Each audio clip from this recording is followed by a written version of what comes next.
May na po kamo sa Bicol, sa Tukad. So, sa video natin ay gagawa tayo ng laing. Laing ito guys na hindi pa masyadong mga matatanda. Mga talbos ng laing. Mga talbos ng laing. Gaganyanin natin. Ibubugkos natin. Ibubugkos. Itatali. Hindi pong ihalo sa suka. Ay, suka. Guys, itatali natin yung paklang niya at sasabawan to pampatanggal ng mga hangover. Favorite namin ito guys ni Father. So mamaya ay ipapakita ko sa inyo ang luto na nitong pagkakagawa. Lalagyan ng kaunting sili at ng anong tigalos pwede ma?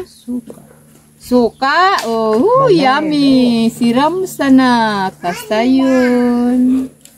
Kasayon-sayon. Oh. Ikaw pa magtatagao nga si mama niya. Bago nag-aanap. Mama.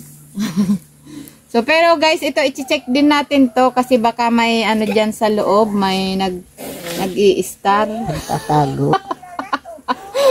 I-star. May nag-i-star na mga insekto. Kaya i-check natin yung nakapulupot dyan sa loob. Translate, nag-i-star. Kaya ba na yan suya? Hadi ko na ito medyo ano na to guys. Malaki pero ano pa siya. Maman santo bado mo kung di na ito maaalin.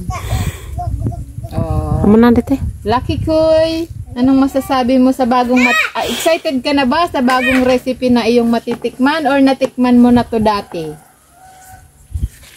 Namitan. Wow! Masarap to guys, sasabawan. With sili, hindi mawawala ang sili.